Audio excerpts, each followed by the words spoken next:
Hey everybody, Economic Ninja here. I hope you're doing well. We have actually something to report that is very, very serious. However, it is not going to be a surprise to anyone that's part of Ninja Nation, and that is a group of people around the world that are prepared, not scared. We are about to experience a big bank collapse, and I do believe we're going to see that within the next 8 weeks. But there are people that are actually talking about in the next few weeks, the next couple of weeks, we're going to see a big bank collapse. And these banks that they're already talking about, and I won't hold you. I'm not going to hold back that information. They're talking Credit Suisse or Deutsche Bank, right? Now, the problem is Deutsche Bank has been in the news and been speculated to collapse as early back, as way back as 2015. Okay, so you can be honest with you, I just want it from experience. Waiting to short these, I would stay away from them. I've gotten caught shorting a couple banks that I thought were gonna snap in 2015, and they did not. Then I did it again in 2018, and they did not. Okay, but here's the point: the rumblings are happening on Wall Street, just like what I experienced in June of 2008, months before Lehman officially announced that it was closing its doors. And that seemed to be a surprise to the street. But I am telling you, I believe that you are going to see a big bank completely fail, and it is going to send a shockwave bigger than what happened in Lehman Brothers in 2008 through the world's economies, okay, the economic systems. So, Bank of America, B of A, warns that the Fed is about to break the corporate bond market. See what's happening right now, and I'm going to make this as simple as possible for you. Break it down. As interest rates are going up, borrowers are holding back on borrowing money because they are unable, they have to buy things that they can afford, and they can only buy things that they need, right? Because affordability is really relative right now to everything going up, right? Everything's getting more expensive due to inflation. And as the Federal Reserve raises rates, it puts pressure not only on people trying to buy things that they need to use credit for, like loans, right? Because those costs are going up. Now it's also putting massive pressure on world's currencies. Okay, it's exacerbating the problem. Okay, until everything collapses, and it is going to collapse. We are literally in collapse right now. The news is showing you, it's proving to you, if you really dig down deep, that we are collapsing. All right, earnings from companies are dropping off a cliff right now because they can't sell their excess crap. All right, necessities, commodities, things like that are going up in value because people are understanding food is very important, food is very valuable, and commodities like gold, silver, things like that. And it sounds funny. People go, Ninja, gold's falling in price. But no, think about this. As everything collapses and deflation's happening everywhere, the stock market's deflating, housing's deflating, gold, paper price is deflating. But let's just talk about the spot price.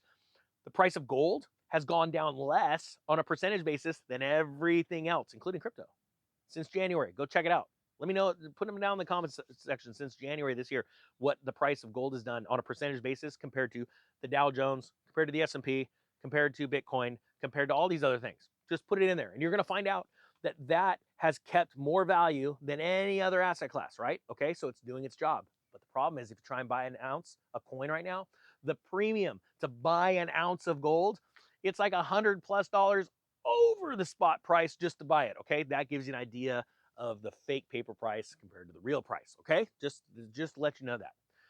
But right now we are facing a meltdown in the corporate bond market. Why? Well, because banks, first off, only make money by loaning money, right? It creates out of thin air, and then they charge you an interest rate on it. Some of that interest rate goes back to the Fed because they owe the Fed, and the rest of that interest goes to the bank branch, the bank, right? They aren't making money now.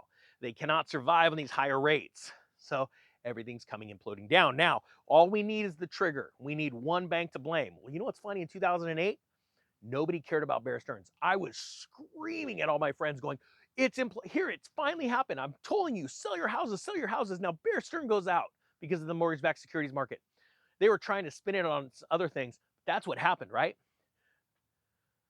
Then Lehman Brothers happened. And I'm going to tell you what, as a guy that was not only an active investor back then and actively sold 90% of his portfolio of homes and stocks, I turned around and watched everyone not care about Bear Stearns. And then the day Lehman happens, I come back and go, this is it, this is it. And they didn't care. And 6 months later, half of my friends lost their jobs. Why? Because they were in the construction industry. That is happening right now this week. Now, does that mean the bank that I'm talking about is going to implode? No. I could see that happening in the next few weeks, honestly. But you will see it. And there can be people that just shake their fists and go, Ninja, you're nuts, you're wrong, copy. I've heard that before. I heard it I actually heard it in the year 2000 about this crazy, pets.com craze. And then I heard it again in 2006, 2007. But you know who was right? Myself, and not because I was super smart, it's because I was following people smarter than me. I was following Cassandra, totally blanking on his name, Michael Burry in real time. I was following those guys in real time. As they were shorting the housing market, I was selling my housing portfolio because I listened to smarter people. And that's the whole thing. Listen to the smart guys. The billionaires are getting out. They're exiting. You can see it in their quarterly announcements from their company that they're selling their stock.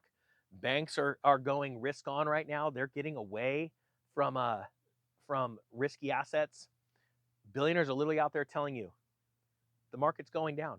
There are economists, well-known economists, they're saying the S&P is going to go into like an 80% decline. We're going to lose 80% of the S&P. And you know who's not selling? The people that know nothing about money. The people that all of their wealth is built into their home. They have a wealth effect and they're delusional. All right, that's okay. You don't follow this channel for the fancy clothes, the good looks, and the fancy car. I don't have any of those. I have my personality. And right now is the time to start thinking broader, start looking back into history farther so that you can actually start to see the future clearer. This is it, guys. This is what we've been waiting for 2 years. This is what I've wanted to prepare you guys for 2 years. Now you're going to watch it happen, and then it's going to take time for the ripples to bring out the foreclosures, for the ripples to bring out the repos and the cars, right? To where it brings down the prices. You've been patient. You've been waiting. You've been focused. There's still time it's going to take for all this stuff to happen. But in this next few weeks, you are going to see firsthand what I've been telling you about for the last 2 years. This is exciting times, guys. This is the time to charge the mountain, or not just yet, but in your mind, start coming up with your plans. How you're going to buy more homes when this happens. How you're going to make more rentals. How you are going to, buy your cars or start that business you've always wanted to have that freedom, the time freedom, and then have the money to go help people with. That's the key. That's the number one key. But I will tell you this right now: if you're not helping people right now, you're not going to help people when you're rich. Money only makes you more of what you already are. If you're a jerk when you're poor, you're going to be a bigger jerk when you're rich. If you're a giver when you're poor, you're going to be a bigger giver when you're rich. Okay? That's very, very important to know that. Guys, I hope you got something out of this. It's going to be wild. The Economic Ninja is out.